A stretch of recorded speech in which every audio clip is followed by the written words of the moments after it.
2 Samuel, chapter 1. David learns of Saul's death. After the death of Saul, David returned from his victory over the Amalekites and spent 2 days in Ziklag. On the third day, a man arrived from Saul's army camp. He had torn his clothes and put dirt on his head to show that he was in mourning. He fell to the ground before David in deep respect. "Where have you come from?" David asked. "I escaped from the Israelite camp," the man replied. "What happened?" David demanded. "Tell me how the battle went." The man replied, "Our entire army fled from the battle. Many of the men are dead, and Saul and his son Jonathan are also dead." "How do you know Saul and Jonathan are dead?" David demanded of the young man. The man answered, "I happened to be on Mount Gilboa, and there was Saul leaning on his spear with the enemy chariots and charioteers closing in on him. When he turned and saw me, he cried out for me to come to him. 'How can I help?' I asked him. He responded, 'Who are you?' 'I am an Amalekite,' I told him. Then he begged me, 'Come over here and put me out of my misery, for I am in terrible pain and want to die.' So I killed him," the Amalekite told David, "for I knew he couldn't live. Then I took his crown and his armband, and I have brought them here to you, my lord." David and his men tore their clothes in sorrow when they heard the news. They mourned and wept and fasted all day for Saul and his son Jonathan, and for the Lord's army and the nation of Israel, because they had died by the sword that day. Then David said to the young man who had brought the news, "Where are you from?" And he replied, "I am a foreigner, an Amalekite who lives in your land." "Why were you not afraid to kill the Lord's anointed one?" David asked. Then David said to one of his men, "Kill him." So the man thrust his sword into the Amalekite and killed him. "You have condemned yourself," David said, "for you yourself confessed that you killed the Lord's anointed one." David's song for Saul and Jonathan.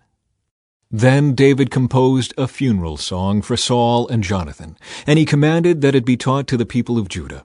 It is known as the Song of the Bow, and it is recorded in the book of Jasher. "Your pride and joy, O Israel, lies dead on the hills. Oh, how the mighty heroes have fallen.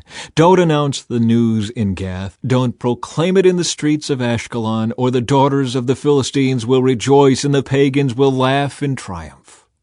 O mountains of Gilboa, let there be no dew or rain upon you, nor fruitful fields producing offerings of grain. For there the shield of the mighty heroes was defiled. The shield of Saul will no longer be anointed with oil.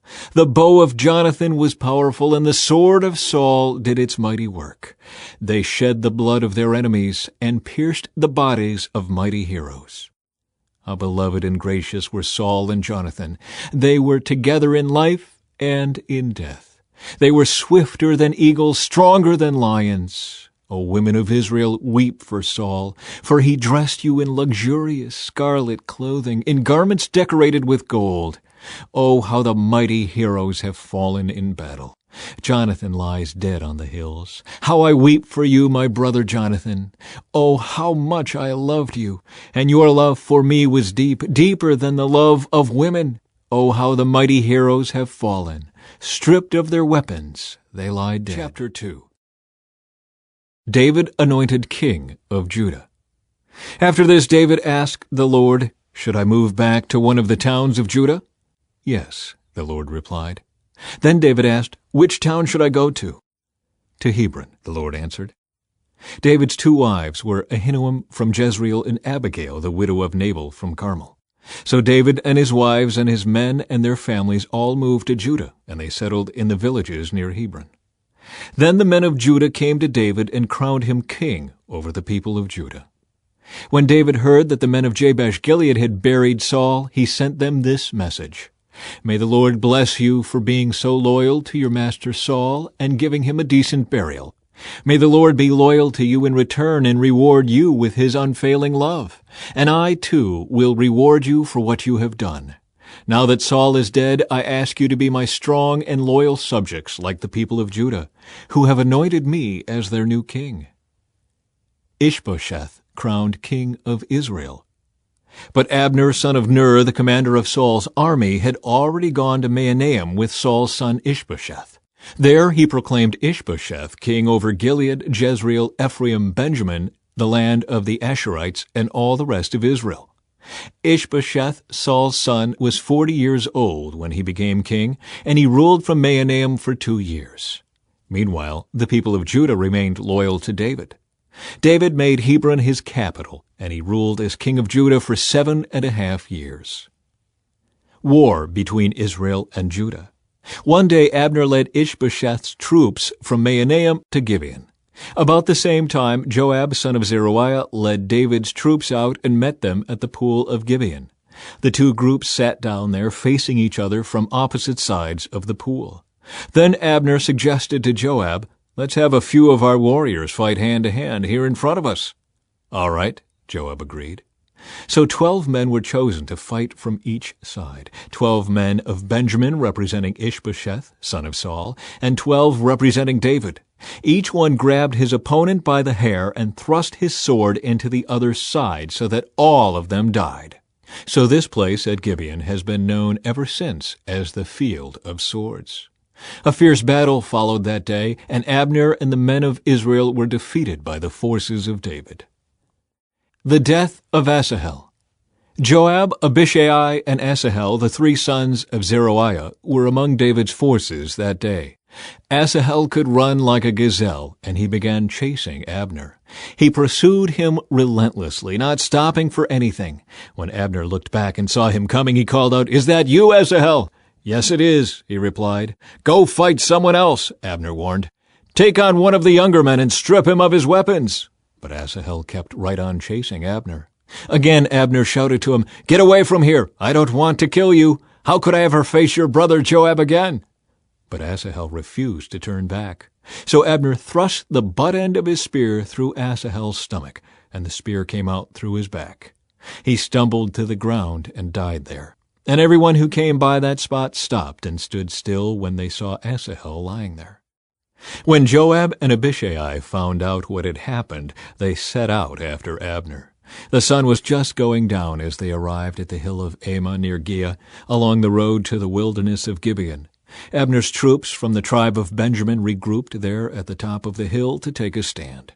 Abner shouted down to Joab, "Must we always be killing each other? Don't you realize that bitterness is the only result? When will you call off your men from chasing their Israelite brothers?" Then Joab said, "God only knows what would have happened if you hadn't spoken, for we would have chased you all night if necessary." So Joab blew the ram's horn, and his men stopped chasing the troops of Israel. All that night Abner and his men retreated through the Jordan Valley. They crossed the Jordan River, traveling all through the morning, and didn't stop until they arrived at Mahanaim. Meanwhile Joab and his men also returned home. When Joab counted his casualties, he discovered that only 19 men were missing, in addition to Asahel. But 360 of Abner's men had been killed, all from the tribe of Benjamin. Joab and his men took Asahel's body to Bethlehem and buried him there in his father's tomb. Then they traveled all night and reached Hebron at daybreak. Chapter 3. That was the beginning of a long war between those who were loyal to Saul and those loyal to David. As time passed, David became stronger and stronger, while Saul's dynasty became weaker and weaker. David's sons born in Hebron. These are the sons who were born to David in Hebron. The oldest was Amnon, whose mother was Ahinoam from Jezreel. The second was Daniel, whose mother was Abigail, the widow of Nabal from Carmel. The third was Absalom, whose mother was Maacah, the daughter of Talmai, king of Geshur. The fourth was Adonijah, whose mother was Haggith. The fifth was Shephatiah, whose mother was Abital. The sixth was Ithream, whose mother was Eglah, David's wife. These sons were all born to David in Hebron. Abner joins forces with David. As the war between the house of Saul and the house of David went on, Abner became a powerful leader among those loyal to Saul. One day Ishbosheth, Saul's son, accused Abner of sleeping with one of his father's concubines, a woman named Rizpah, daughter of Aiah. Abner was furious. "Am I some Judean dog to be kicked around like this?" he shouted. "After all I have done for your father Saul and his family and friends by not handing you over to David, is this my reward, that you find fault with me about this woman? May God strike me and even kill me if I don't do everything I can to help David get what the Lord has promised him. I'm going to take Saul's kingdom and give it to David. I will establish the throne of David over Israel as well as Judah, all the way from Dan in the north to Beersheba in the south." Ishbosheth didn't dare say another word because he was afraid of what Abner might do. Then Abner sent messengers to David, saying, "Doesn't the entire land belong to you? Make a solemn pact with me, and I will help turn over all of Israel to you." "All right," David replied, "but I will not negotiate with you unless you bring back my wife Michal, Saul's daughter, when you come." David then sent this message to Ishbosheth, Saul's son: "Give me back my wife Michal, for I bought her with the lives of 100 Philistines." So Ishbosheth took Michal away from her husband Palti, son of Laish. Palti followed along behind her as far as Bahurim, weeping as he went. Then Abner told him, "Go back home." So Palti returned. Meanwhile, Abner had consulted with the elders of Israel. "For some time now," he told them, "you have wanted to make David your king. Now is the time. For the Lord has said, I have chosen David to save my people Israel from the hands of the Philistines and from all their other enemies." Abner also spoke with the men of Benjamin. Then he went to Hebron to tell David that all the people of Israel and Benjamin had agreed to support him. When Abner and 20 of his men came to Hebron, David entertained them with a great feast. Then Abner said to David, "Let me go and call an assembly of all Israel to support my lord the king. They will make a covenant with you to make you their king, and you will rule over everything your heart desires." So David sent Abner safely on his way. Joab murders Abner. But just after David had sent Abner away in safety, Joab and some of David's troops returned from a raid, bringing much plunder with them. When Joab arrived, he was told that Abner had just been there visiting the king and had been sent away in safety. Joab rushed to the king and demanded, "What have you done? What do you mean by letting Abner get away? You know perfectly well that he came to spy on you and find out everything you're doing." Joab then left David and sent messengers to catch up with Abner, asking him to return. They found him at the well of Sirah and brought him back, though David knew nothing about it. When Abner arrived back at Hebron, Joab took him aside at the gateway as if to speak with him privately. But then he stabbed Abner in the stomach and killed him in revenge for killing his brother Asahel. When David heard about it, he declared, "I vow by the Lord that I and my kingdom are forever innocent of this crime against Abner son of Ner.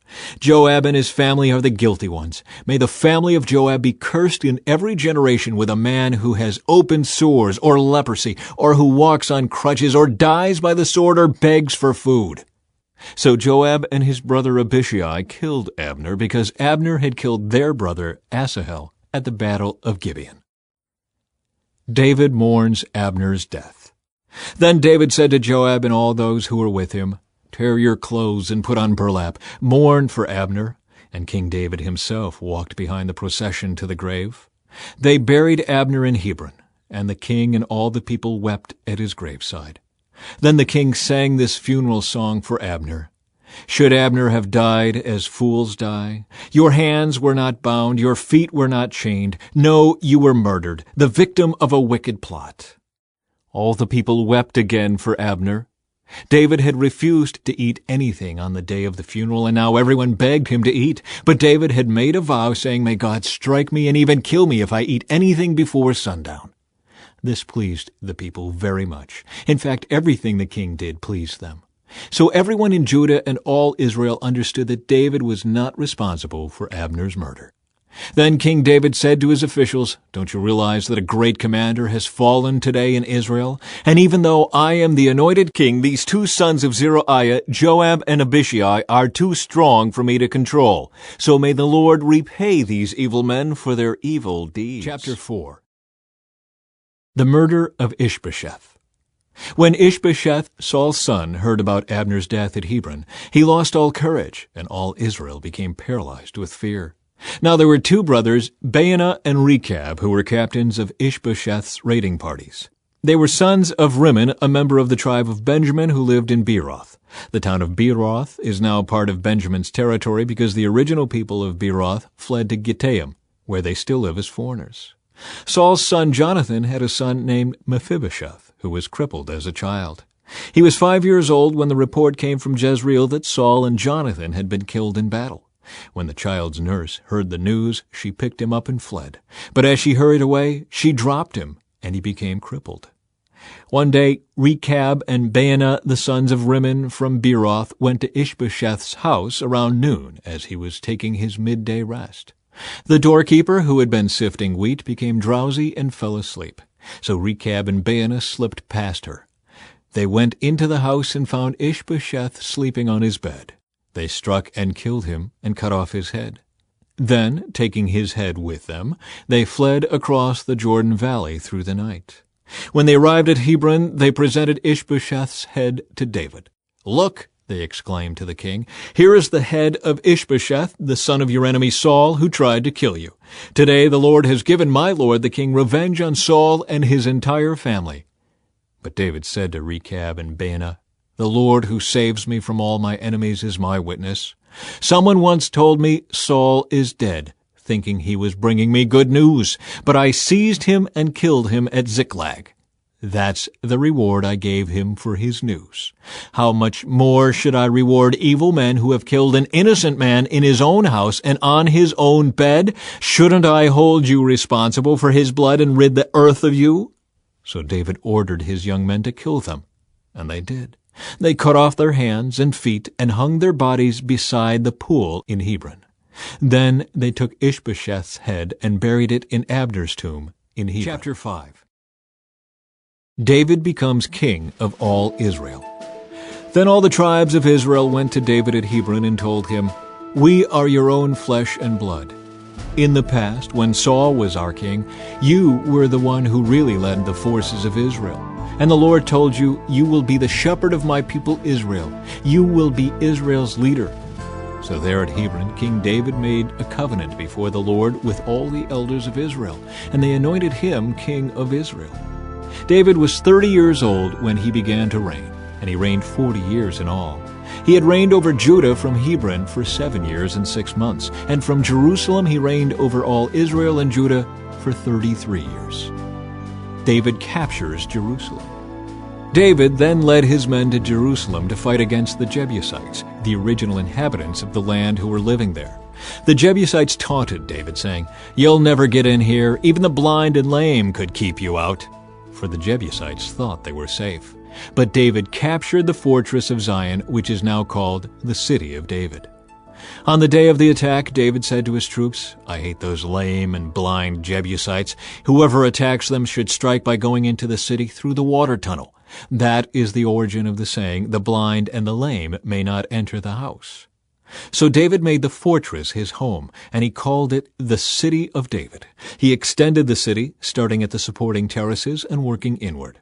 And David became more and more powerful, because the Lord God of heaven's armies was with him. Then King Hiram of Tyre sent messengers to David, along with cedar timber and carpenters and stonemasons, and they built David a palace. And David realized that the Lord had confirmed him as king over Israel, and had blessed his kingdom for the sake of his people Israel. After moving from Hebron to Jerusalem, David married more concubines and wives, and they had more sons and daughters. These are the names of David's sons who were born in Jerusalem: Shemua, Shobab, Nathan, Solomon, Ibhar, Elishua, Nepheg, Japhiah, Elishama, Eliada, and Eliphalet. David conquers the Philistines. When the Philistines heard that David had been anointed king of Israel, they mobilized all their forces to capture him. But David was told they were coming, so he went into the stronghold. The Philistines arrived and spread out across the valley of Rephaim. So David asked the Lord, "Should I go out to fight the Philistines? Will you hand them over to me?" The Lord replied to David, "Yes, go ahead. I will certainly hand them over to you." So David went to Baal Perazim and defeated the Philistines there. "The Lord did it," David exclaimed. "He burst through my enemies like a raging flood." So he named that place Baal Perazim, which means the Lord who burst through. The Philistines had abandoned their idols there, so David and his men confiscated them. But after a while the Philistines returned and again spread out across the valley of Rephaim. And again David asked the Lord what to do. "Do not attack them straight on," the Lord replied. "Instead, circle around behind and attack them near the poplar trees. When you hear a sound like marching feet in the tops of the poplar trees, be on the alert. That will be the signal that the Lord is moving ahead of you to strike down the Philistine army." So David did what the Lord commanded, and he struck down the Philistines all the way from Gibeon to Gezer. Chapter 6. Moving the ark to Jerusalem. Then David again gathered all the elite troops in Israel, 30,000 in all. He led them to Baalah of Judah to bring back the ark of God, which bears the name of the Lord of heaven's armies, who is enthroned between the cherubim. They placed the ark of God on a new cart and brought it from Abinadab's house, which was on a hill. Uzzah and Ahio, Abinadab's sons, were guiding the cart as it left the house, carrying the ark of God. Ahio walked in front of the ark. David and all the people of Israel were celebrating before the Lord, singing songs and playing all kinds of musical instruments, lyres, harps, tambourines, castanets, and cymbals. But when they arrived at the threshing floor of Nacon, the oxen stumbled, and Uzzah reached out his hand and steadied the ark of God. Then the Lord's anger was aroused against Uzzah, and God struck him dead because of this. So Uzzah died right there beside the ark of God. David was angry because the Lord's anger had burst out against Uzzah. He named that place Perez Uzzah, which means to burst out against Uzzah, as it is still called today. David was now afraid of the Lord, and he asked, "How can I ever bring the ark of the Lord back into my care?" So David decided not to move the ark of the Lord into the city of David. Instead, he took it to the house of Obed-Edom of Gath. The ark of the Lord remained there in Obed-Edom's house for 3 months, and the Lord blessed Obed-Edom and his entire household. Then King David was told, "The Lord has blessed Obed-Edom's household and everything he has because of the ark of God." So David went there and brought the ark of God from the house of Obed-Edom to the city of David with a great celebration.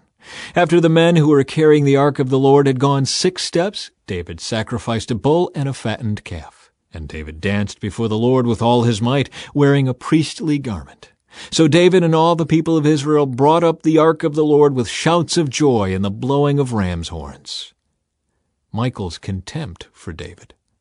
But as the ark of the Lord entered the city of David, Michal, the daughter of Saul, looked down from her window. When she saw King David leaping and dancing before the Lord, she was filled with contempt for him.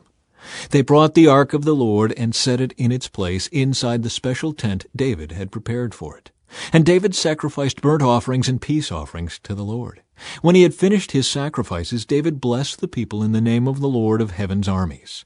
Then he gave to every Israelite man and woman in the crowd a loaf of bread, a cake of dates, and a cake of raisins. Then all the people returned to their homes. When David returned home to bless his own family, Michal, the daughter of Saul, came out to meet him. She said in disgust, "How distinguished the king of Israel looked today, shamelessly exposing himself to the servant girls like any vulgar person might do." David retorted to Michal, "I was dancing before the Lord, who chose me above your father and all his family. He appointed me as the leader of Israel, the people of the Lord, so I celebrate before the Lord. Yes, and I am willing to look even more foolish than this, even to be humiliated in my own eyes. But those servant girls you mentioned will indeed think I am distinguished." So Michal, the daughter of Saul, remained childless throughout her entire life. Chapter 7. The Lord's covenant promise to David. When King David was settled in his palace and the Lord had given him rest from all the surrounding enemies, the king summoned Nathan the prophet. "Look," David said, "I am living in a beautiful cedar palace, but the ark of God is out there in a tent." Nathan replied to the king, "Go ahead and do whatever you have in mind, for the Lord is with you." But that same night the Lord said to Nathan, "Go and tell my servant David, this is what the Lord has declared. Are you the one to build a house for me to live in? I have never lived in a house. From the day I brought the Israelites out of Egypt until this very day, I have always moved from one place to another with a tent and a tabernacle as my dwelling. Yet no matter where I have gone with the Israelites, I have never once complained to Israel's tribal leaders, the shepherds of my people Israel. I have never asked them, "Why haven't you built me a beautiful cedar house?" Now go and say to my servant David, "This is what the Lord of heaven's armies has declared. I took you from tending sheep in the pasture and selected you to be the leader of my people Israel. I have been with you wherever you have gone, and I have destroyed all your enemies before your eyes. Now I will make your name as famous as anyone who has ever lived on the earth, and I will provide a homeland for my people Israel, planting them in a secure place where they will never be disturbed. Evil nations won't oppress them as they've done in the past, starting from the time I appointed judges to rule my people Israel. And I will give you rest from all your enemies. Furthermore, the Lord declares that he will make a house for you, a dynasty of kings. For when you die and are buried with your ancestors, I will raise up one of your descendants, your own offspring, and I will make his kingdom strong. He is the one who will build a house, a temple for my name, and I will secure his royal throne forever. I will be his father, and he will be my son. If he sins, I will correct and discipline him with the rod, like any father would do. But my favor will not be taken from him as I took it from Saul, whom I removed from your sight. Your house and your kingdom will continue before me for all time, and your throne will be secure forever." So Nathan went back to David and told him everything the Lord had said in this vision. David's prayer of thanks. Then King David went in and sat before the Lord and prayed. "Who am I, O sovereign Lord, and what is my family that you have brought me this far? And now, sovereign Lord, in addition to everything else you speak of giving your servant a lasting dynasty, do you deal with everyone this way, O sovereign Lord? What more can I say to you? You know what your servant is really like, sovereign Lord. Because of your promise and according to your will, you have done all these great things and have made them known to your servant. How great you are, O sovereign Lord! There is no one like you. We have never even heard of another God like you. What other nation on earth is like your people Israel? What other nation, O God, have you redeemed from slavery to be your own people? You made a great name for yourself when you redeemed your people from Egypt. You performed awesome miracles and drove out the nations and gods that stood in their way. You made Israel your very own people forever, and you, O Lord, became their God. And now, O Lord God, I am your servant. Do as you have promised concerning me and my family. Confirm it as a promise that will last forever. And may your name be honored forever, so that everyone will say, "The Lord of heaven's armies is God over Israel." And may the house of your servant David continue before you forever. O Lord of heaven's armies, God of Israel, I have been bold enough to pray this prayer to you because you have revealed all this to your servant, saying, "I will build a house for you, a dynasty of kings." For you are God, O sovereign Lord. Your words are truth, and you have promised these good things to your servant. And now may it please you to bless the house of your servant, so that it may continue forever before you. For you have spoken, and when you grant a blessing to your servant, O sovereign Lord, it is an eternal blessing. Chapter 8. David's military victories. After this, David defeated and subdued the Philistines by conquering Gath, their largest town. David also conquered the land of Moab. He made the people lie down on the ground in a row, and he measured them off in groups with a length of rope. He measured off 2 groups to be executed for every 1 group to be spared. The Moabites who were spared became David's subjects and paid him tribute money. David also destroyed the forces of Hadadezer, son of Rehob, king of Zobah, when Hadadezer marched out to strengthen his control along the Euphrates River. David captured 1,700 charioteers and 20,000 foot soldiers. He crippled all the chariot horses except enough for 100 chariots. When Arameans from Damascus arrived to help King Hadadezer, David killed 22,000 of them. Then he placed several army garrisons in Damascus, the Aramean capital, and the Arameans became David's subjects and paid him tribute money. So the Lord made David victorious wherever he went. David brought the gold shields of Hadadezer's officers to Jerusalem, along with a large amount of bronze from Hadadezer's towns of Tebah and Berothai. When King Toi of Hamath heard that David had destroyed the entire army of Hadadezer, he sent his son Joram to congratulate King David for his successful campaign. Hadadezer and Toi had been enemies and were often at war. Joram presented David with many gifts of silver, gold, and bronze. King David dedicated all these gifts to the Lord, as he did with the silver and gold from the other nations he had defeated, from Edom, Moab, Ammon, Philistia, and Amalek, and from Hadadezer son of Rehob, king of Zobah. So David became very famous. After his return, he destroyed 18,000 Edomites in the Valley of Salt. He placed army garrisons throughout Edom, and all the Edomites became David's subjects. In fact, the Lord made David victorious wherever he went. So David reigned over all Israel and did what was just and right for all his people. Joab son of Zeruiah was commander of the army. Jehoshaphat son of Ahilud was the royal historian. Zadok son of Ahitub and Ahimelech son of Abiathar were the priests. Seraiah was the court secretary. Benaiah son of Jehoiada was captain of the king's bodyguard. And David's sons served as priestly leaders. Chapter 9. David's kindness to Mephibosheth. One day David asked, "Is anyone in Saul's family still alive? Anyone to whom I can show kindness for Jonathan's sake?" He summoned a man named Ziba, who had been one of Saul's servants. "Are you Ziba?" the king asked. "Yes, sir, I am," Ziba replied. The king then asked him, "Is anyone still alive from Saul's family? If so, I want to show God's kindness to them." Ziba replied, "Yes, one of Jonathan's sons is still alive. He is crippled in both feet." "Where is he?" the king asked. "In Lodebar," Ziba told him, "at the home of Machir, son of Ammiel." So David sent for him and brought him from Machir's home. His name was Mephibosheth. He was Jonathan's son and Saul's grandson. When he came to David, he bowed low to the ground in deep respect. David said, "Greetings, Mephibosheth." Mephibosheth replied, "I am your servant." "Don't be afraid," David said. "I intend to show kindness to you because of my promise to your father Jonathan. I will give you all the property that once belonged to your grandfather Saul, and you will eat here with me at the king's table." Mephibosheth bowed respectfully and exclaimed, "Who is your servant that you should show such kindness to a dead dog like me?"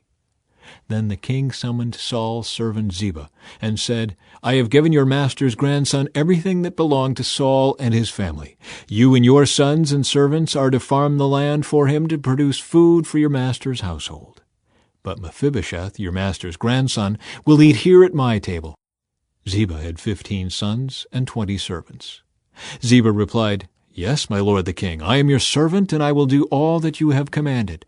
And from that time on, Mephibosheth ate regularly at David's table, like one of the king's own sons. Mephibosheth had a young son named Micah. From then on, all the members of Ziba's household were Mephibosheth's servants. And Mephibosheth, who was crippled in both feet, lived in Jerusalem and ate regularly at the king's table. Chapter 10. David defeats the Ammonites. Some time after this, King Nahash of the Ammonites died, and his son Hanun became king. David said, "I am going to show loyalty to Hanun just as his father Nahash was always loyal to me." So David sent ambassadors to express sympathy to Hanun about his father's death. But when David's ambassadors arrived in the land of Ammon, the Ammonite commanders said to Hanun their master, "Do you really think these men are coming here to honor your father? No, David has sent them to spy out the city so they can come in and conquer it." So Hanun seized David's ambassadors and shaved off half of each man's beard, cut off their robes at the buttocks, and sent them back to David in shame. When David heard what had happened, he sent messengers to tell the men, "Stay at Jericho until your beards grow out, and then come back," for they felt deep shame because of their appearance. When the people of Ammon realized how seriously they had angered David, they sent and hired 20,000 Aramean foot soldiers from the lands of Beth-rehob and Zobah, 1,000 from the king of Maacah, and 12,000 from the land of Tob. When David heard about this, he sent Joab and all his warriors to fight them. The Ammonite troops came out and drew up their battle lines at the entrance of the city gate, while the Arameans from Zobah and Rehob and the men from Tob and Maacah positioned themselves to fight in the open fields.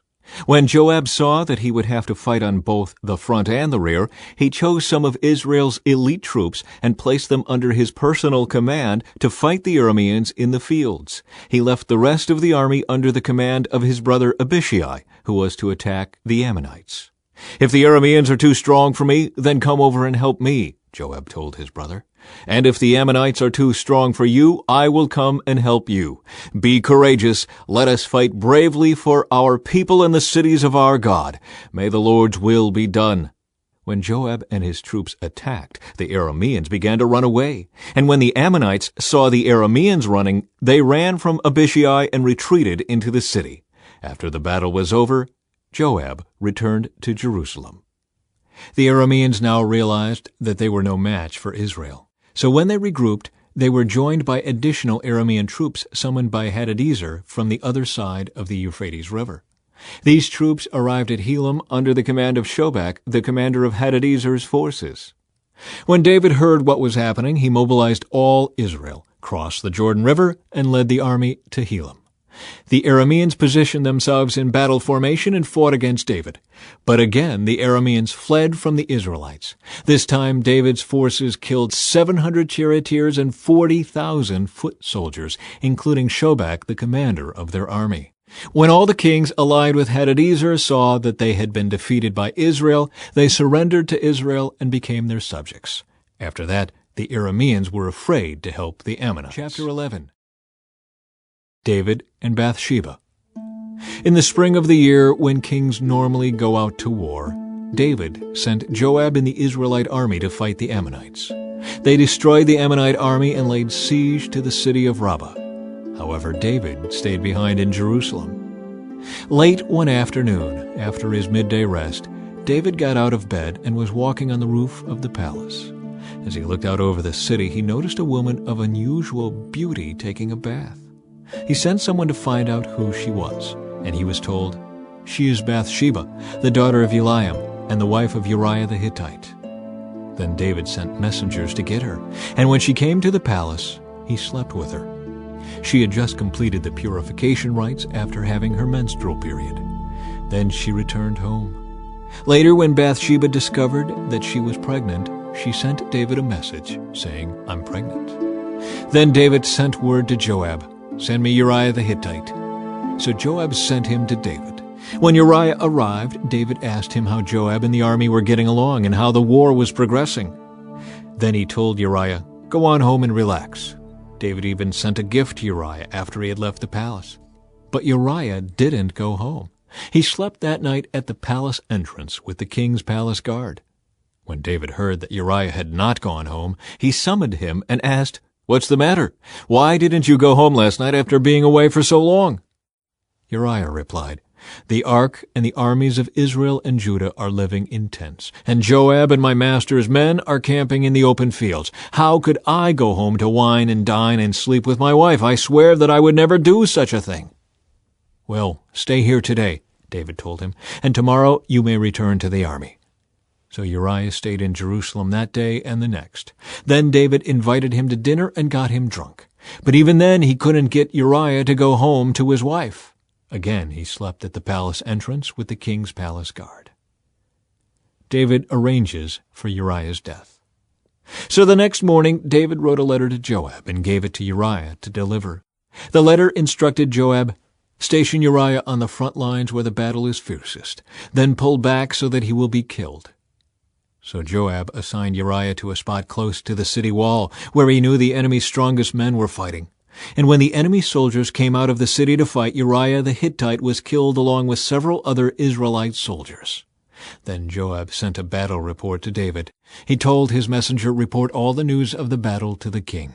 But he might get angry and ask, "Why did the troops go so close to the city? Didn't they know there would be shooting from the walls? Wasn't Abimelech, son of Gideon, killed at Thebes by a woman who threw a millstone down on him from the wall? Why would you get so close to the wall?" Then tell him Uriah the Hittite was killed too. So the messenger went to Jerusalem and gave a complete report to David. "The enemy came out against us in the open fields," he said, "and as we chased them back to the city gate, the archers on the wall shot arrows at us. Some of the king's men were killed, including Uriah the Hittite." "Well, tell Joab not to be discouraged," David said. The sword devours this one today and that one tomorrow. Fight harder next time and conquer the city." When Uriah's wife heard that her husband was dead, she mourned for him. When the period of mourning was over, David sent for her and brought her to the palace, and she became one of his wives. Then she gave birth to a son. But the Lord was displeased with what David had done. Chapter 12. Nathan rebukes David. So the Lord sent Nathan the prophet to tell David this story. There were two men in a certain town. One was rich and one was poor. The rich man owned a great many sheep and cattle. The poor man owned nothing but one little lamb he had bought. He raised that little lamb, and it grew up with his children. It ate from the man's own plate and drank from his cup. He cuddled it in his arms like a baby daughter. One day a guest arrived at the home of the rich man. But instead of killing an animal from his own flock or herd, he took the poor man's lamb and killed it, and prepared it for his guest. David was furious. "As surely as the Lord lives," he vowed, "any man who would do such a thing deserves to die. He must repay 4 lambs to the poor man for the one he stole and for having no pity." Then Nathan said to David, "You are that man. The Lord, the God of Israel, says, I anointed you king of Israel and saved you from the power of Saul. I gave you your master's house and his wives, and the kingdoms of Israel and Judah. And if that had not been enough, I would have given you much, much more. Why then have you despised the word of the Lord and done this horrible deed? For you have murdered Uriah the Hittite with the sword of the Ammonites and stolen his wife. From this time on your family will live by the sword, because you have despised me by taking Uriah's wife to be your own. This is what the Lord says. Because of what you have done, I will cause your own household to rebel against you. I will give your wives to another man before your very eyes, and he will go to bed with them in public view. You did it secretly, but I will make this happen to you openly in the sight of all Israel." David confesses his guilt. Then David confessed to Nathan, "I have sinned against the Lord." Nathan replied, "Yes, but the Lord has forgiven you, and you won't die for this sin.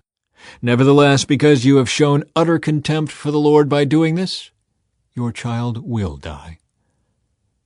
After Nathan returned to his home, the Lord sent a deadly illness to the child of David and Uriah's wife. David begged God to spare the child. He went without food and lay all night on the bare ground. The elders of his household pleaded with him to get up and eat with them, but he refused. Then, on the 7th day, the child died. David's advisers were afraid to tell him. He wouldn't listen to reason while the child was ill. They said, "What drastic thing will he do when we tell him the child is dead?" When David saw them whispering, he realized what had happened. "Is the child dead?" he asked. "Yes," they replied, "he is dead." Then David got up from the ground, washed himself, put on lotions, and changed his clothes. He went to the tabernacle and worshipped the Lord. After that he returned to the palace and was served food and ate. His advisers were amazed. "We don't understand you," they told him. "While the child was still living, you wept and refused to eat, but now that the child is dead, you have stopped your mourning and are eating again." David replied, "I fasted and wept while the child was alive, for I said, perhaps the Lord will be gracious to me and let the child live. But why should I fast when he is dead? Can I bring him back again? I will go to him one day, but he cannot return to me." Then David comforted Bathsheba, his wife, and slept with her. She became pregnant and gave birth to a son, and they named him Solomon. The Lord loved the child and sent word through Nathan the prophet that they should name him Jedediah, which means beloved of the Lord, as the Lord had commanded. David captures Rabbah. Meanwhile, Joab was fighting against Rabbah, the capital of Ammon, and he captured the royal fortifications. Joab sent messengers to tell David, "I have fought against Rabbah and captured its water supply. Now bring the rest of the army and capture the city. Otherwise I will capture it and get credit for the victory." So David gathered the rest of the army and went to Rabbah, and he fought against it and captured it. David removed the crown from the king's head, and it was placed on his own head. The crown was made of gold and set with gems, and it weighed 75 pounds. David took a vast amount of plunder from the city. He also made slaves of the people of Rabbah and forced them to labor with saws, iron picks, and iron axes, and to work in the brick kilns. That is how he dealt with the people of all the Ammonite towns. Then David and all the army returned to Jerusalem. Chapter 13. The Rape of Tamar.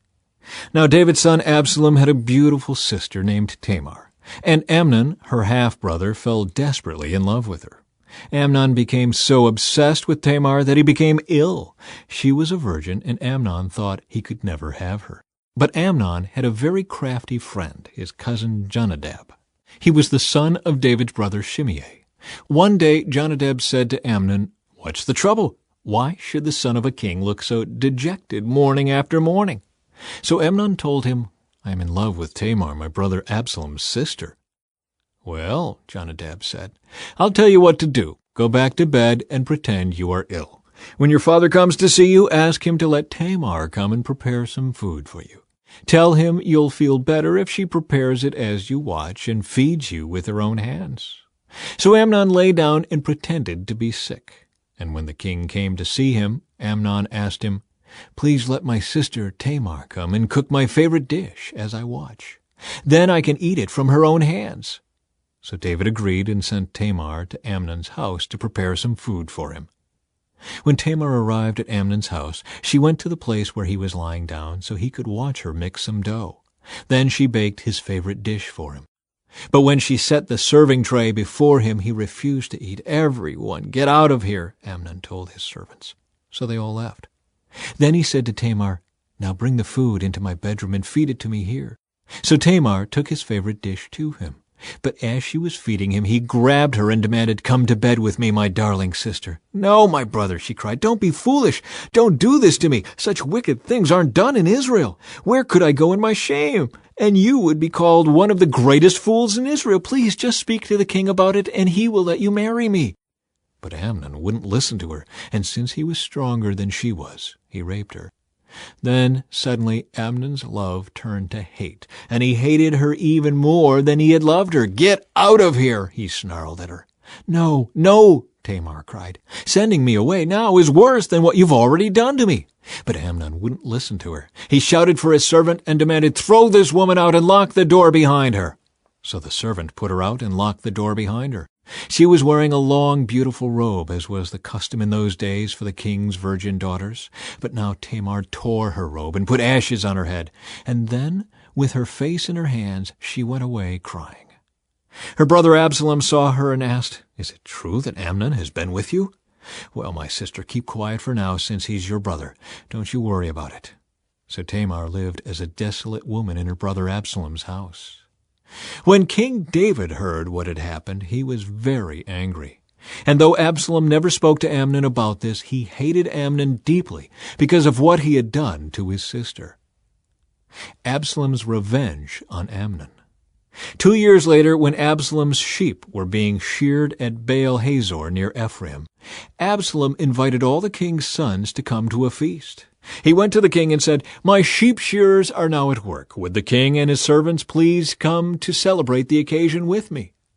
The king replied, "No, my son, if we all came, we would be too much of a burden on you."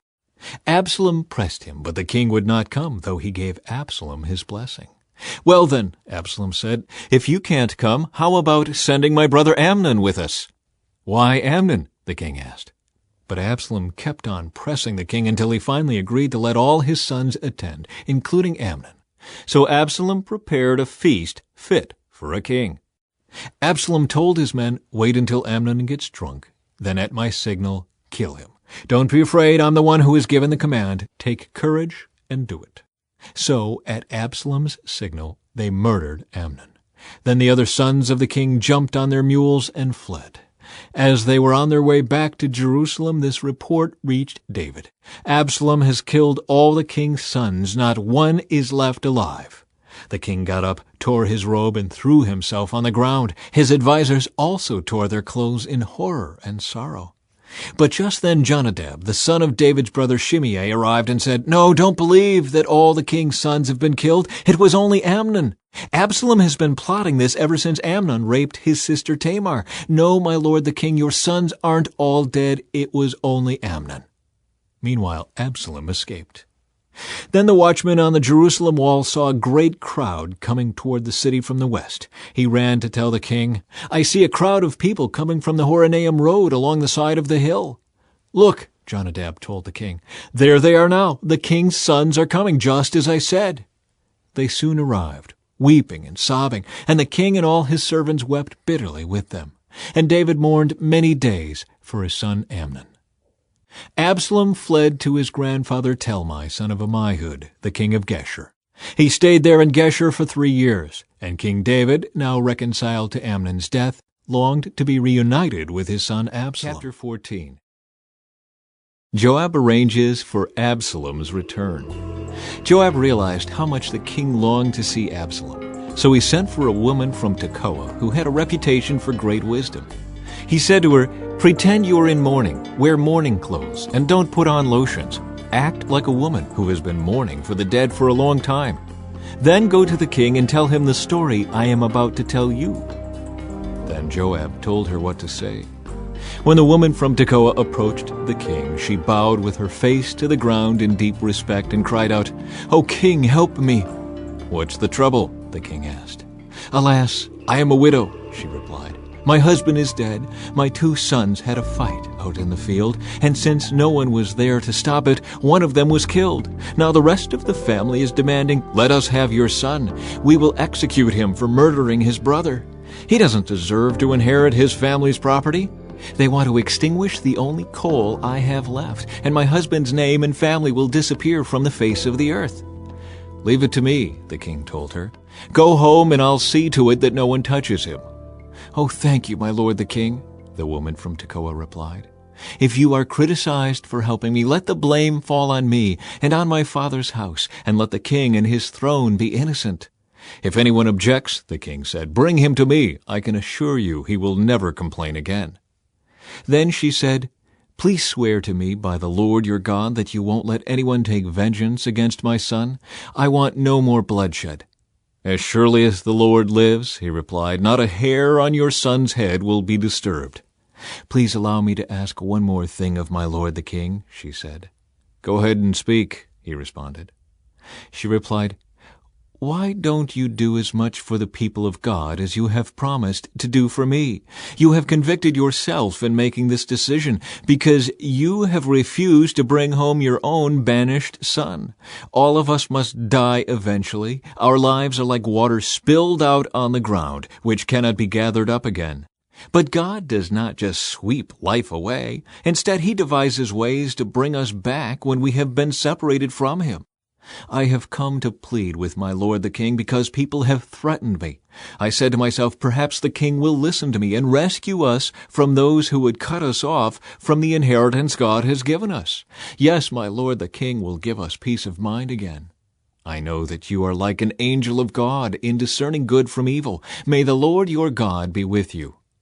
"I must know one thing," the king replied, "and tell me the truth." "Yes, my lord the king," she responded. "Did Joab put you up to this?" And the woman replied, "My lord the king, how can I deny it? Nobody can hide anything from you. Yes, Joab sent me and told me what to say.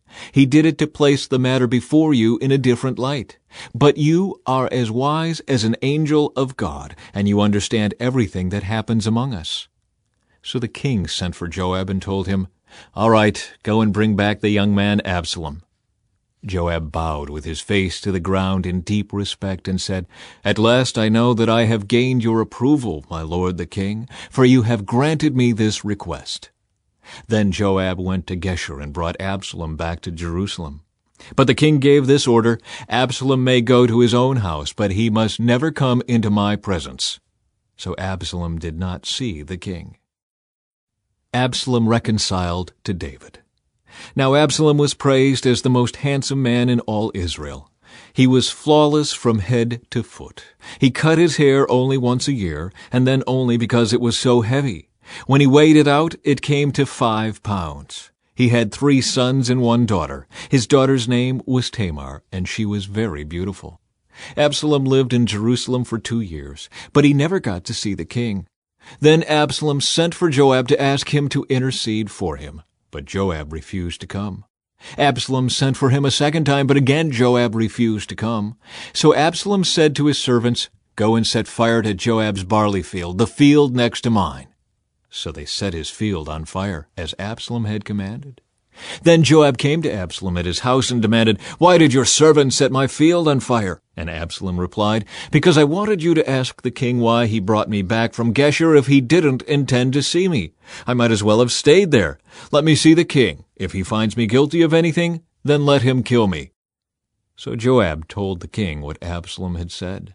Then at last David summoned Absalom, who came and bowed low before the king, and the king kissed him. Chapter 15. Absalom's rebellion. After this, Absalom bought a chariot and horses, and he hired 50 bodyguards to run ahead of him. He got up early every morning and went out to the gate of the city. When people brought a case to the king for judgment, Absalom would ask where in Israel they were from, and they would tell him their tribe. Then Absalom would say, "You've really got a strong case here. It's too bad the king doesn't have anyone to hear it. I wish I were the judge. Then everyone could bring their cases to me for judgment, and I would give them justice." When people tried to bow before him, Absalom wouldn't let them. Instead, he took them by the hand and kissed them. Absalom did this with everyone who came to the king for judgment, and so he stole the hearts of all the people of Israel. After 4 years, Absalom said to the king, "Let me go to Hebron to offer a sacrifice to the Lord and fulfill a vow I made to him. For while your servant was at Geshur and Aram, I promised to sacrifice to the Lord in Hebron if he would bring me back to Jerusalem." "All right," the king told him, "go and fulfill your vow." So Absalom went to Hebron. But while he was there, he sent secret messengers to all the tribes of Israel to stir up a rebellion against the king. "As soon as you hear the ram's horn," his message read, "you are to say, 'Absalom has been crowned king in Hebron.'" He took 200 men from Jerusalem with him as guests, but they knew nothing of his intentions. While Absalom was offering the sacrifices, he sent for Ahithophel, one of David's counselors, who lived in Gilo. Soon many others also joined Absalom, and the conspiracy gained momentum. David escapes from Jerusalem. A messenger soon arrived in Jerusalem to tell David, "All Israel has joined Absalom in a conspiracy against you.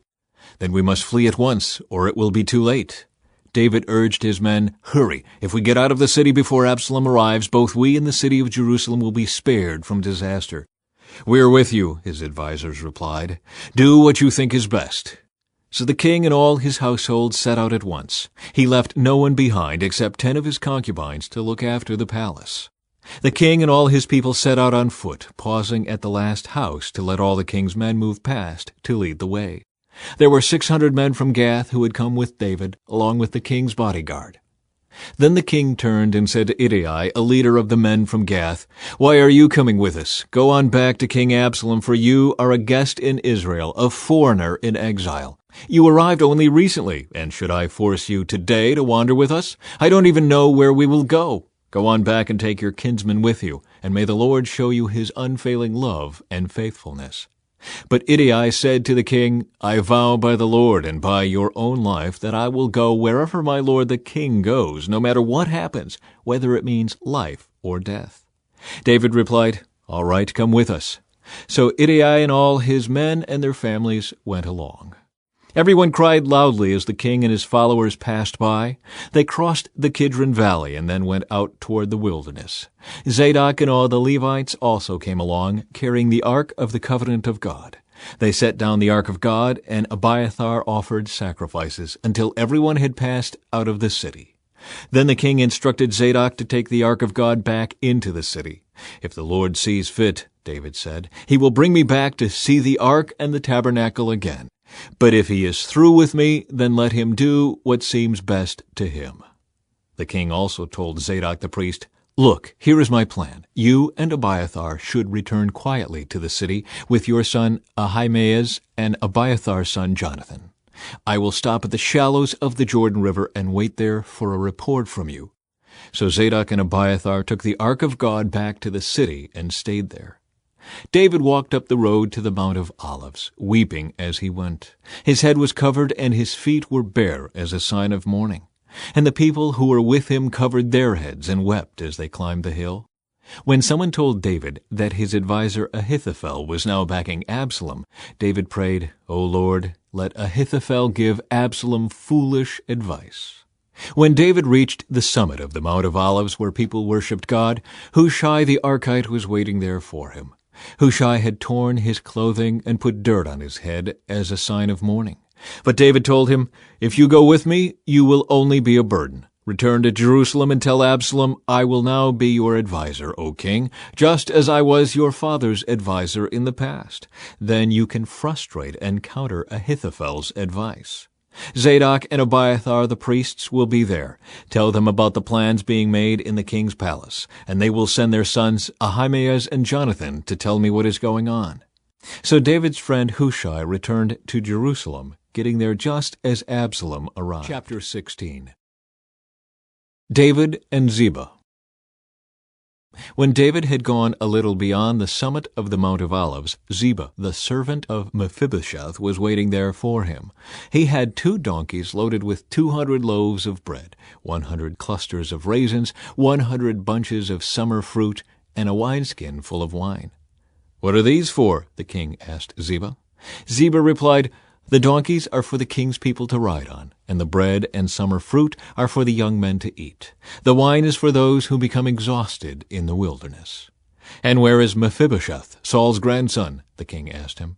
"He stayed in Jerusalem," Ziba replied. "He said, 'Today I will get back the kingdom of my grandfather Saul.'"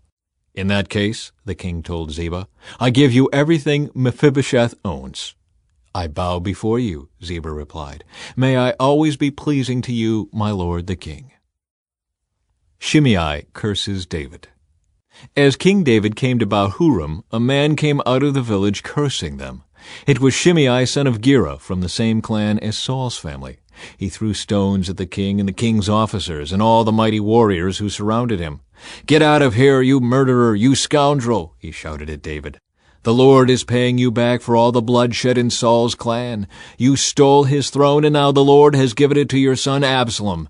At last you will taste some of your own medicine, for you are a murderer." "Why should this dead dog curse my lord the king?" Abishai, son of Zeruiah, demanded. "Let me go over and cut off his head." "No," the king said. "Who asked your opinion, you sons of Zeruiah? If the Lord has told him to curse me, who are you to stop him?" Then David said to Abishai and to all his servants, "My own son is trying to kill me. Doesn't this relative of Saul have even more reason to do so? Leave him alone and let him curse, for the Lord has told him to do it. And perhaps the Lord will see that I am being wronged and will bless me because of these curses today." So David and his men continued down the road, and Shimei kept pace with them on a nearby hillside, cursing as he went, and throwing stones at David and tossing dust into the air. The king and all who were with him grew weary along the way, so they rested when they reached the Jordan River. Ahithophel advises Absalom. Meanwhile, Absalom and all the army of Israel arrived at Jerusalem, accompanied by Ahithophel. When David's friend Hushai the Archite arrived, he went immediately to see Absalom. "Long live the king!" he exclaimed. "Long live the king!" "Is this the way you treat your friend David?" Absalom asked him. "Why aren't you with him?" "I'm here because I belong to the man who is chosen by the Lord and by all the men of Israel," Hushai replied. "And anyway, why shouldn't I serve you? Just as I was your father's adviser, now I will be your adviser." Then Absalom turned to Ahithophel and asked him, "What should I do next?" Ahithophel told him, "Go and sleep with your father's concubines, for he has left them here to look after the palace. Then all Israel will know that you have insulted your father beyond hope of reconciliation, and they will throw their support to you." So they set up a tent on the palace roof where everyone could see it, and Absalom went in and had sex with his father's concubines. Absalom followed Ahithophel's advice just as David had done. For every word Ahithophel spoke seemed as wise as though it had come directly from the mouth of God. Chapter 17. Now Ahithophel urged Absalom, "Let me choose 12,000 men to start out after David tonight. I will catch up with him while he is weary and discouraged. He and his troops will panic, and everyone will run away. Then I will kill only the king, and I will bring all the people back to you as a bride returns to her husband. After all, it is only one man's life that you seek. Then you will be at peace with all the people." This plan seemed good to Absalom and to all the elders of Israel. Hushai counters Ahithophel's advice. But then Absalom said, "Bring in Hushai the Archite. Let's see what he thinks about this." When Hushai arrived, Absalom told him what Ahithophel had said. Then he asked, "What is your opinion?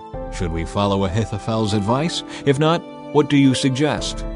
"Well," Hushai replied to Absalom, "this time Ahithophel has made a mistake. You know your father and his men, they are mighty warriors. Right now, they are as enraged as a mother bear who has been robbed of her cubs. And remember that your father is an experienced man of war. He won't be spending the night among the troops. He is probably already hidden in some pit or cave. And when he comes out and attacks, and a few of your men fall, there will be panic among your troops, and the word will spread that Absalom's men are being slaughtered. Then even the bravest soldiers, though they have the heart of a lion, will be paralyzed with fear. For all Israel knows what a mighty warrior your father is, and how courageous his men are. I recommend that you mobilize the entire army of Israel, bringing them from as far away as Dan in the north and Beersheba in the south. That way you will have an army as numerous as the sand on the seashore, and I advise that you personally lead the troops. When we find David, we'll fall on him like dew that falls on the ground. Then neither he nor any of his men will be left alive. And if David were to escape into some town, you will have all Israel there at your command. Then we can take ropes and drag the walls of the town into the nearest valley until every stone is torn down." Then Absalom and all the men of Israel said, "Hushai's advice is better than Ahithophel's." For the Lord had determined to defeat the counsel of Ahithophel, which really was the better plan, so that he could bring disaster on Absalom. Hushai warns David to escape. Hushai told Zadok and Abiathar the priests what Ahithophel had said to Absalom and the elders of Israel, and what he himself had advised instead. "Quick," he told them, "find David and urge him not to stay at the shallows of the Jordan River tonight. He must go across at once into the wilderness beyond. Otherwise he will die and his entire army with him." Jonathan and Ahimaaz had been staying at Enrogel so as not to be seen entering and leaving the city. Arrangements had been made for a servant girl to bring them the message they were to take to King David. But a boy spotted them at Enrogel, and he told Absalom about it. So they quickly escaped to Bahurim, where a man hid them down inside a well in his courtyard. The man's wife put a cloth over the top of the well and scattered grain on it to dry in the sun, so no one suspected they were there. When Absalom's men arrived, they asked her, "Have you seen Ahimaaz and Jonathan?" The woman replied, "They were here, but they crossed over the brook." Absalom's men looked for them without success and returned to Jerusalem. Then the two men crawled out of the well and hurried on to King David. "Quick," they told him, "cross the Jordan tonight." And they told him how Ahithophel had advised that he be captured and killed. So David and all the people with him went across the Jordan River during the night, and they were all on the other bank before dawn. When Ahithophel realized that his advice had not been followed, he saddled his donkey, went to his hometown, set his affairs in order, and hanged himself. He died there and was buried in the family tomb. David soon arrived at Mahanaim. By now Absalom had mobilized the entire army of Israel and was leading his troops across the Jordan River.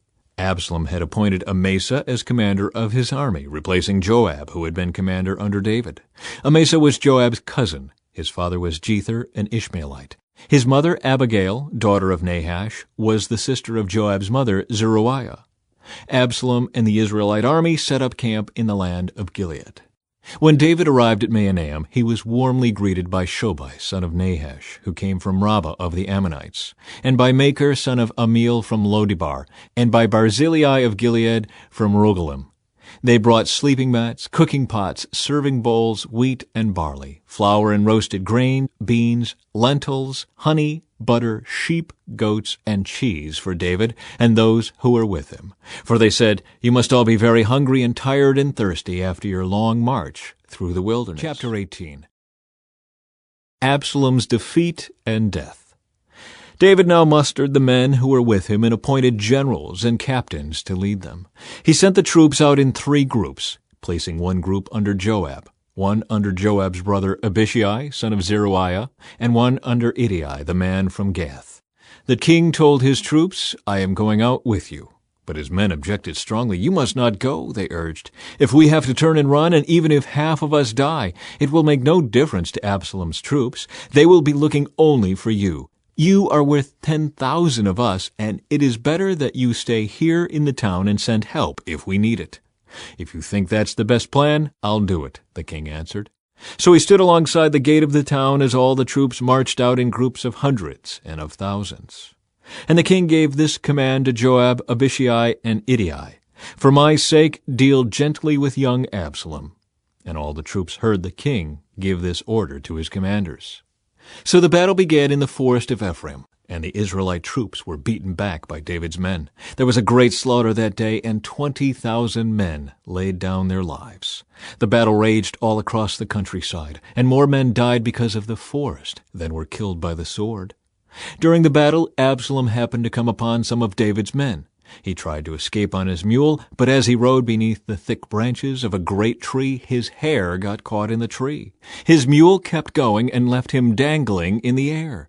One of David's men saw what had happened and told Joab, "I saw Absalom dangling from a great tree." "What?" Joab demanded. "You saw him there and didn't kill him? I would have rewarded you with 10 pieces of silver and a hero's belt." "I would not kill the king's son for even 1,000 pieces of silver," the man replied to Joab. "We all heard the king say to you and Abishai and Ittai, 'For my sake, please spare young Absalom.' And if I had betrayed the king by killing his son, and the king would certainly find out who did it, you yourself would be the first to abandon me." "Enough of this nonsense," Joab said. Then he took 3 daggers and plunged them into Absalom's heart as he dangled, still alive, in the great tree. 10 of Joab's young armor-bearers then surrounded Absalom and killed him. Then Joab blew the ram's horn, and his men returned from chasing the army of Israel. They threw Absalom's body into a deep pit in the forest and piled a great heap of stones over it, and all Israel fled to their homes. During his lifetime, Absalom had built a monument to himself in the king's valley, for he said, "I have no son to carry on my name." He named the monument after himself, and it is known as Absalom's monument to this day. David mourns Absalom's death. Then Zadok's son Ahimaaz said, "Let me run to the king with the good news that the Lord has rescued him from his enemies." "No," Joab told him, "it wouldn't be good news to the king that his son is dead. You can be my messenger another time, but not today." Then Joab said to a man from Ethiopia, "Go tell the king what you have seen." The man bowed and ran off. But Ahimaaz continued to plead with Joab, "Whatever happens, please let me go too." "Why should you go, my son?" Joab replied. "There will be no reward for your news." "Yes, but let me go anyway," he begged. Joab finally said, "All right, go ahead."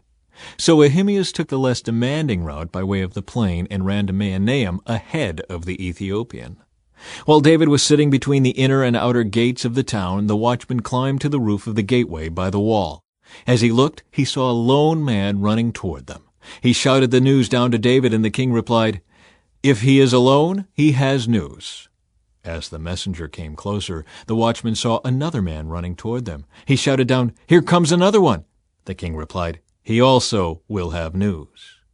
"The first man runs like Ahimaaz, son of Zadok," the watchman said. "He is a good man and comes with good news," the king replied. Then Ahimaaz cried out to the king, "Everything is all right." He bowed before the king with his face to the ground and said, "Praise to the Lord your God, who has handed over the rebels who dared to stand against my lord the king." "What about young Absalom?" the king demanded. "Is he all right?" Ahimaaz replied, "When Joab told me to come, there was a lot of commotion, but I didn't know what was happening." "Wait here," the king told him. So Ahimaaz stepped aside. Then the man from Ethiopia arrived and said, "I have good news for my lord the king. Today the Lord has rescued you from all those who rebelled against you." "What about young Absalom?" the king demanded. "Is he all right?" And the Ethiopian replied, "May all of your enemies, my lord the king, both now and in the future, share the fate of that young man." The king was overcome with emotion. He went up to the room over the gateway and burst into tears. And as he went, he cried, "Oh, my son Absalom, my son Absalom, if only I had died instead of you. Oh, Absalom, my son, my son." Chapter 19. Joab rebukes the king. Word soon reached Joab that the king was weeping and mourning for Absalom. As all the people heard of the king's deep grief for his son, the joy of that day's victory was turned into deep sadness. They crept back into the town that day as though they were ashamed and had deserted in battle. The king covered his face with his hands and kept on crying, "Oh, my son, Absalom! Oh, Absalom, my son, my son!" Then Joab went to the king's room and said to him, "We saved your life today, and the lives of your sons, your daughters, and your wives and concubines. Yet you act like this, making us feel ashamed of ourselves. You seem to love those who hate you and hate those who love you. You have made it clear today that your commanders and troops mean nothing to you. It seems that if Absalom had lived and all of us had died, you would be pleased. Now, go out there and congratulate your troops, for I swear by the Lord that if you don't go out, not a single one of them will remain here tonight. Then you will be worse off than ever before." So the king went out and took his seat at the town gate. And as the news spread throughout the town that he was there, everyone went to him. Meanwhile, the Israelites who had supported Absalom fled to their homes. And throughout all the tribes of Israel there was much discussion and argument going on. The people were saying, "The king rescued us from our enemies and saved us from the Philistines, but Absalom chased him out of the country. Now Absalom, whom we anointed to rule over us, is dead. Why not ask David to come back and be our king again?" Then King David sent Zadok and Abiathar the priests to say to the elders of Judah, "Why are you the last ones to welcome back the king into his palace? For I have heard that all Israel is ready. You are my relatives, my own tribe, my own flesh and blood. So why are you the last ones to welcome back the king?" And David told them to tell Amasa, "Since you are my own flesh and blood, like Joab, may God strike me and even kill me if I do not appoint you as commander of my army in his place." Then Amasa convinced all the men of Judah, and they responded unanimously. They sent word to the king, "Return to us and bring back all who are with you." David's return to Jerusalem. So the king started back to Jerusalem. And when he arrived at the Jordan River, the people of Judah came to Gilgal to meet him and escort him across the river. Shimei, son of Gera, the man from Bahurim in Benjamin, hurried across with the men of Judah to welcome King David. 1,000 other men from the tribe of Benjamin were with him, including Ziba, the chief servant of the house of Saul, and Ziba's 15 sons and 20 servants. They rushed down to the Jordan to meet the king. They crossed the shallows of the Jordan to bring the king's household across the river, helping him in every way they could. David's mercy to Shimei. As the king was about to cross the river, Shimei fell down before him. "My lord the king, please forgive me," he pleaded. "Forget the terrible thing your servant did when you left Jerusalem. May the king put it out of his mind. I know how much I sinned. That is why I have come here today, the very first person in all Israel to greet my lord the king." Then Abishai, son of Zeruiah, said, "Shimei should die, for he cursed the Lord's anointed king." "Who asked your opinion, you sons of Zeruiah?" David exclaimed. "Why have you become my adversary today? This is not a day for execution, but for celebration. Today I am once again the king of Israel." Then, turning to Shimei, David vowed, "Your life will be spared." David's kindness to Mephibosheth. Now Mephibosheth, Saul's grandson, came down from Jerusalem to meet the king. He had not cared for his feet, trimmed his beard, or washed his clothes since the day the king left Jerusalem. "Why didn't you come with me, Mephibosheth?" the king asked him. Mephibosheth replied, "My lord the king, my servant Ziba deceived me. I told him, 'Saddle my donkey so I can go with the king, for as you know I am crippled.' Ziba has slandered me by saying that I refuse to come. But I know that my lord the king is like an angel of God, so do what you think is best. All my relatives and I could expect only death from you, my lord. But instead you have honored me by allowing me to eat at your own table. What more can I ask?" "You've said enough," David replied. "I've decided that you and Ziba will divide your land equally between you." "Give him all of it," Mephibosheth said. "I am content just to have you safely back again, my lord the king." David's kindness to Barzillai.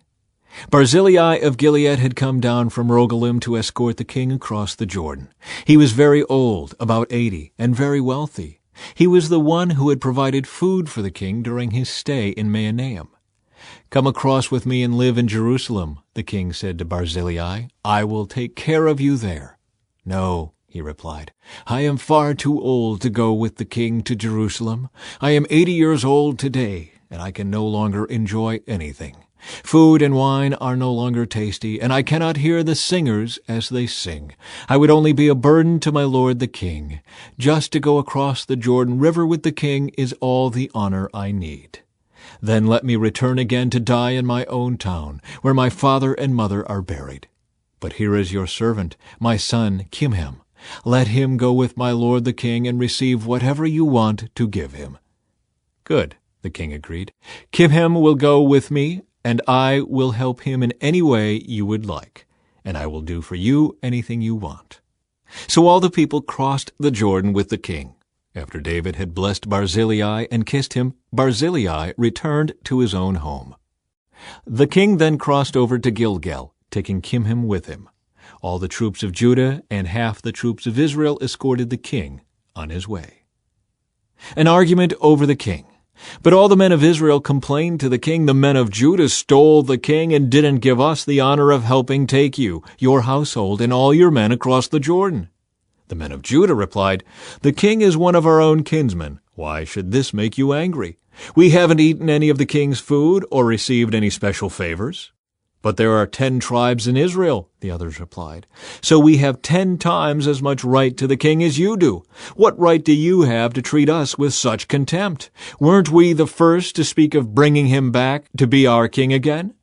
The argument continued back and forth, and the men of Judah spoke even more harshly than the men of Israel. Chapter 20. The Revolt of Sheba. There happened to be a troublemaker there named Sheba, son of Bichri, a man from the tribe of Benjamin. Sheba blew a ram's horn and began to chant, "Down with the dynasty of David! We have no interest in the son of Jesse. Come on, you men of Israel, back to your homes!" So all the men of Israel deserted David and followed Sheba, son of Bichri. But the men of Judah stayed with their king and escorted him from the Jordan River to Jerusalem. When David came to his palace in Jerusalem, he took the 10 concubines he had left to look after the palace and placed them in seclusion. Their needs were provided for, but he no longer slept with them. So each of them lived like a widow until she died. Then the king told Amasa, "Mobilize the army of Judah within 3 days, and report back at that time." So Amasa went out to notify Judah, but it took him longer than the time he had been given. Then David said to Abishai, "Sheba, son of Bichri, is going to hurt us more than Absalom did.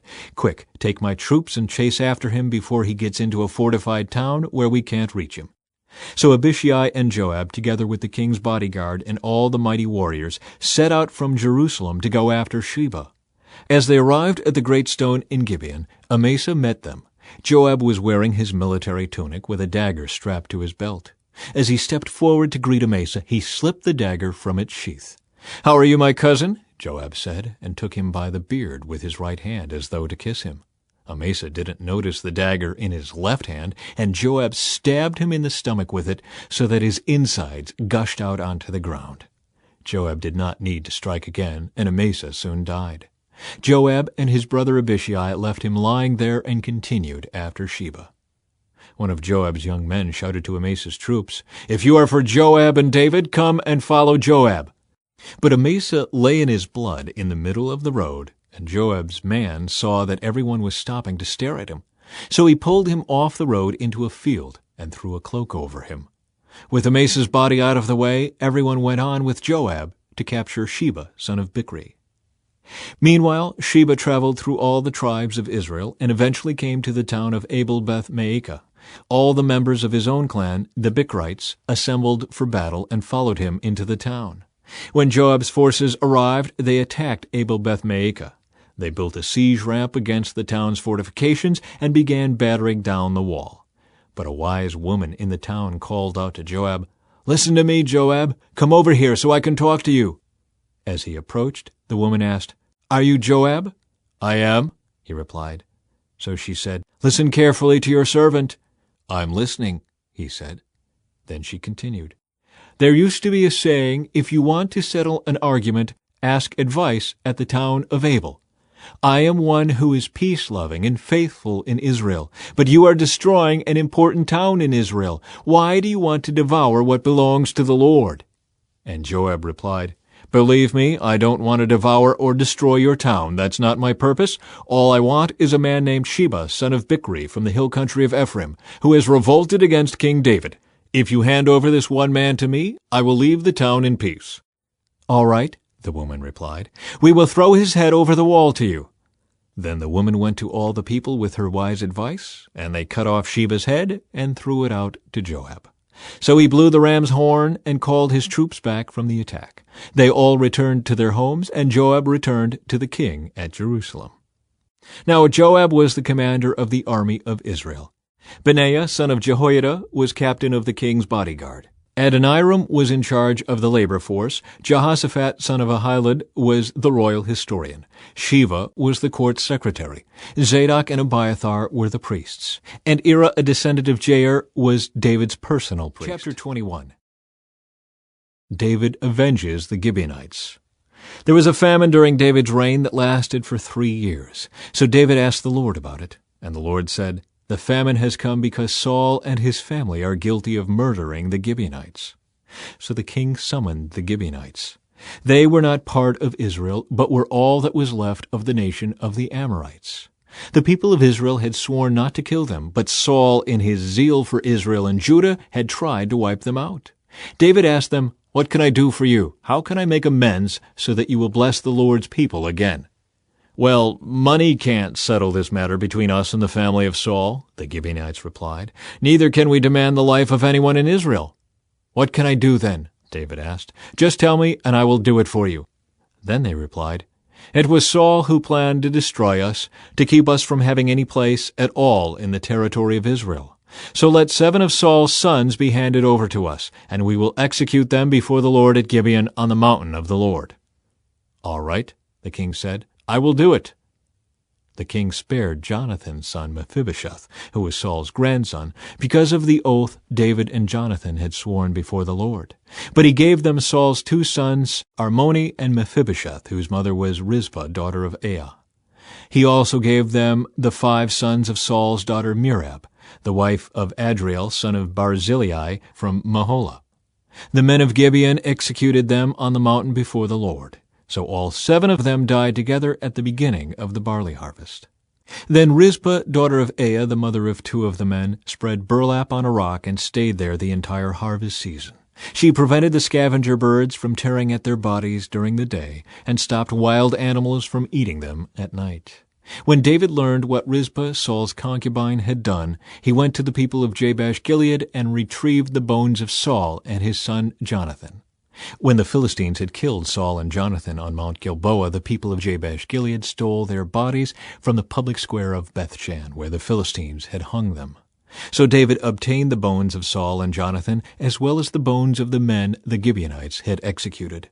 Then the king ordered that they bury the bones in the tomb of Kish, Saul's father, at the town of Zelah in the land of Benjamin. After that, God ended the famine in the land. Battles against Philistine giants. Once again the Philistines were at war with Israel, and when David and his men were in the thick of battle, David became weak and exhausted. Ishbi-Benob was a descendant of the giants. His bronze spearhead weighed more than 7 pounds, and he was armed with a new sword. He had cornered David and was about to kill him. But Abishai, son of Zeruiah, came to David's rescue and killed the Philistine. Then David's men declared, "You are not going out to battle with us again. Why risk snuffing out the light of Israel?" After this, there was another battle against the Philistines at Gob.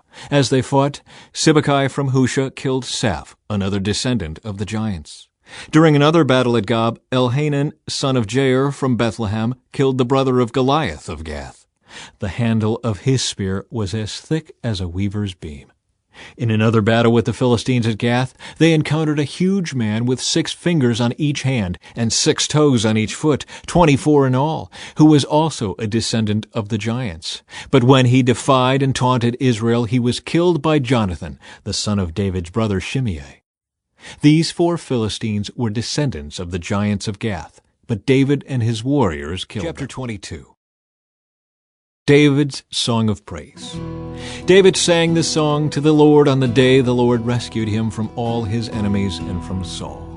He sang, "The Lord is my rock, my fortress and my Savior. My God is my rock in whom I find protection. He is my shield, the power that saves me, and my place of safety. He is my refuge, my Savior, the one who saves me from violence. I called on the Lord who is worthy of praise, and he saved me from my enemies. The waves of death overwhelmed me. Floods of destruction swept over me. The grave wrapped its ropes around me. Death laid a trap in my path. But in my distress I cried out to the Lord. Yes, I cried to my God for help. He heard me from his sanctuary. My cry reached his ears. Then the earth quaked and trembled. The foundations of the heavens shook. They quaked because of his anger. Smoke poured from his nostrils. Fierce flames leaped from his mouth. Glowing coals blazed forth from him. He opened the heavens and came down. Dark storm clouds were beneath his feet. Mounted on a mighty angelic being, he flew, soaring on the wings of the wind. He shrouded himself in darkness, veiling his approach with dense rain clouds. A great brightness shone around him, and burning coals blazed forth. The Lord thundered from heaven, the voice of the Most High resounded. He shot arrows and scattered his enemies. His lightning flashed, and they were confused. Then, at the command of the Lord, at the blast of his breath, the bottom of the sea could be seen, and the foundations of the earth were laid bare. He reached down from heaven and rescued me. He drew me out of deep waters. He rescued me from my powerful enemies, from those who hated me and were too strong for me.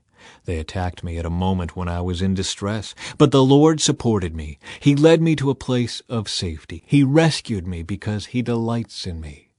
The Lord rewarded me for doing right. He restored me because of my innocence. For I have kept the ways of the Lord.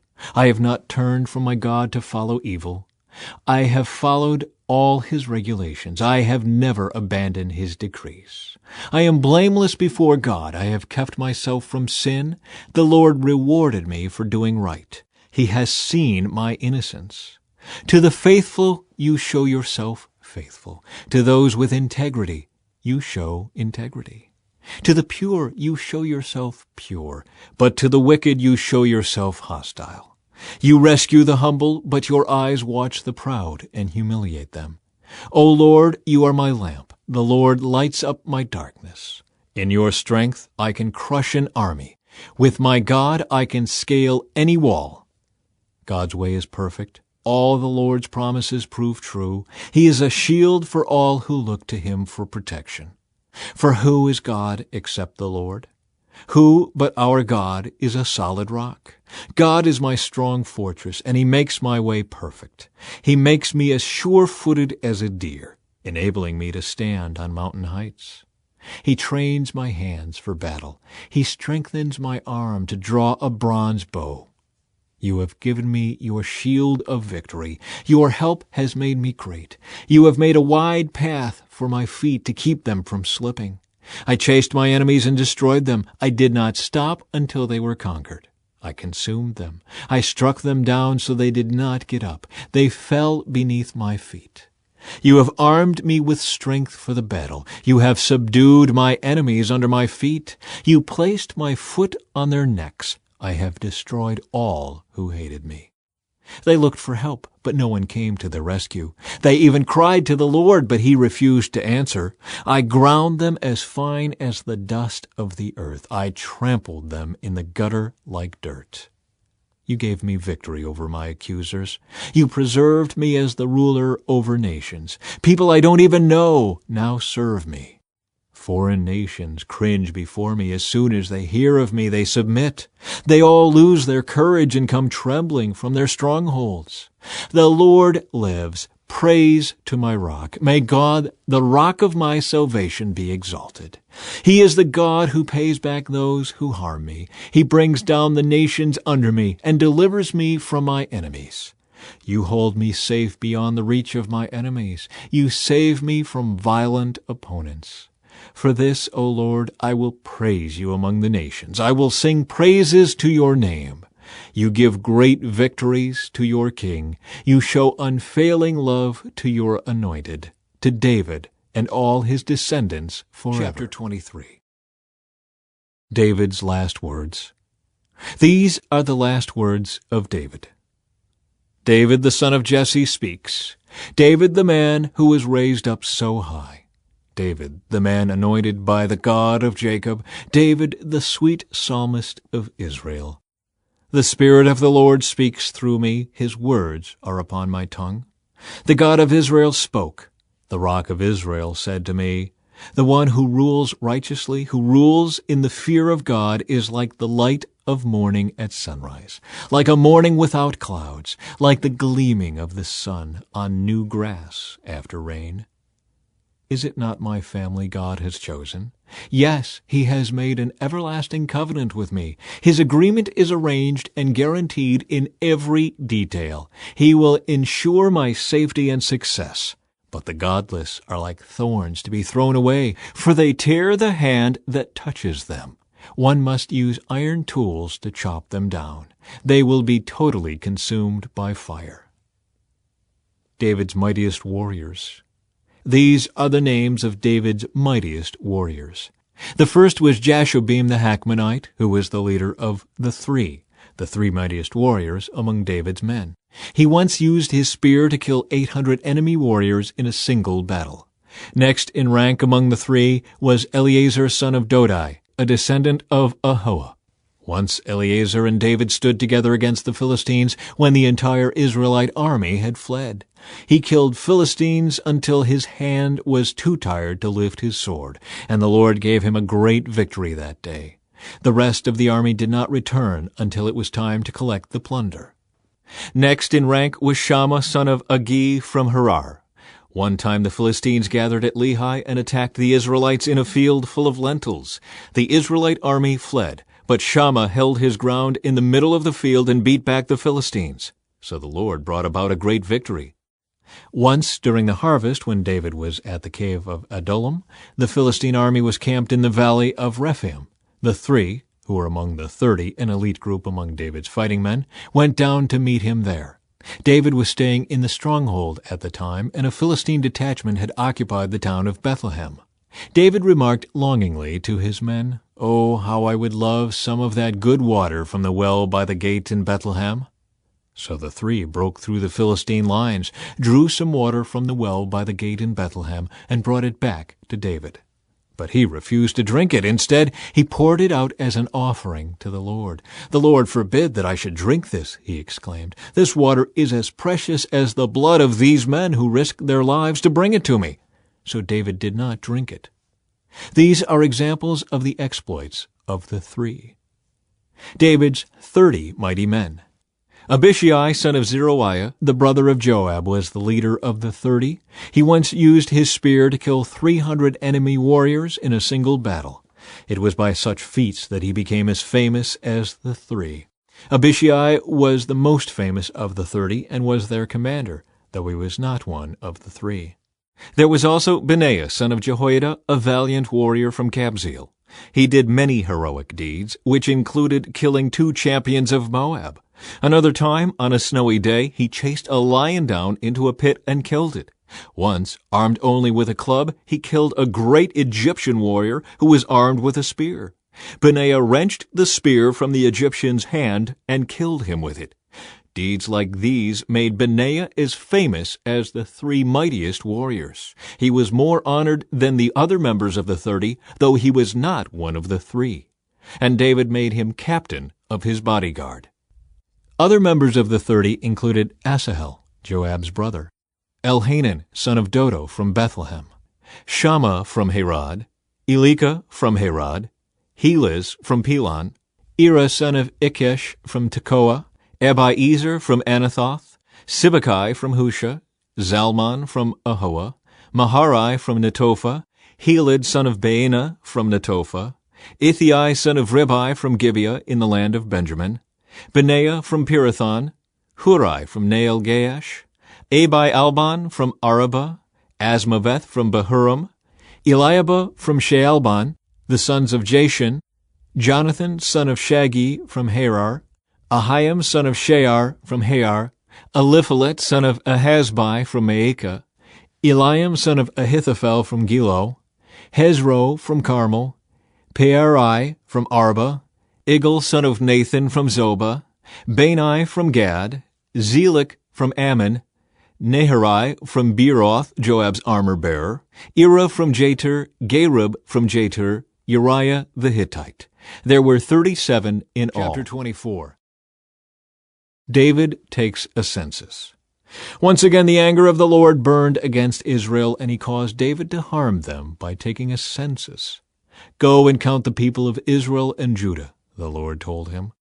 So the king said to Joab and the commanders of the army, "Take a census of all the tribes of Israel, from Dan in the north to Beersheba in the south, so I may know how many people there are." But Joab replied to the king, "May the Lord your God let you live to see 100 times as many people as there are now. But why, my lord the king, do you want to do this?" But the king insisted that they take the census. So Joab and the commanders of the army went out to count the people of Israel. First they crossed the Jordan and camped at Aror, south of the town in the valley, in the direction of Gad. Then they went on to Jazer, then to Gilead in the land of Tadim-Hadshi, and to Dan-Jain, and around to Sidon. Then they came to the fortress of Tyre, and all the towns of the Hivites and Canaanites. Finally they went south to Judah as far as Beersheba. Having gone through the entire land for 9 months and 20 days, they returned to Jerusalem. Joab reported the number of people to the king. There were 800,000 capable warriors in Israel who could handle a sword, and 500,000 in Judah. Judgment for David's sin. But after he had taken the census, David's conscience began to bother him, and he said to the Lord, "I have sinned greatly by taking this census. Please forgive my guilt, Lord, for doing this foolish thing." The next morning the word of the Lord came to the prophet Gad, who was David's seer. This was the message: "Go and say to David, this is what the Lord says. I will give you 3 choices. Choose one of these punishments, and I will inflict it on you." So Gad came to David and asked him, "Will you choose 3 years of famine throughout your land, 3 months of fleeing from your enemies, or 3 days of severe plague throughout your land? Think this over and decide what answer I should give the Lord who sent me." "I'm in a desperate situation," David replied to Gad, "but let us fall into the hands of the Lord, for his mercy is great. Do not let me fall into human hands." So the Lord sent a plague upon Israel that morning, and it lasted for 3 days. A total of 70,000 people died throughout the nation, from Dan in the north to Beersheba in the south. But as the angel was preparing to destroy Jerusalem, the Lord relented and said to the death angel, "Stop, that is enough." At that moment the angel of the Lord was by the threshing floor of Araunah the Jebusite. When David saw the angel, he said to the Lord, "I am the one who has sinned and done wrong, but these people are as innocent as sheep. What have they done? Let your anger fall against me and my family." David builds an altar. That day Gad came to David and said to him, "Go up and build an altar to the Lord on the threshing floor of Araunah the Jebusite." So David went up to do what the Lord had commanded him. When Araunah saw the king and his men coming toward him, he came and bowed before the king with his face to the ground. "Why have you come, my lord the king?" Araunah asked. David replied, "I have come to buy your threshing floor, and to build an altar to the Lord there, so that he will stop the plague." "Take it, my lord the king, and use it as you wish," Araunah said to David. "Here are oxen for the burnt offering, and you can use the threshing boards and ox yokes for wood to build a fire on the altar. I will give it all to you, your majesty, and may the Lord your God accept your sacrifice." But the king replied to Araunah, "No, I insist on buying it, for I will not present burnt offerings to the Lord my God that have cost me nothing." So David paid him 50 pieces of silver for the threshing floor and the oxen. David built an altar there to the Lord and sacrificed burnt offerings and peace offerings. And the Lord answered his prayer for the land, and the plague on Israel was stopped.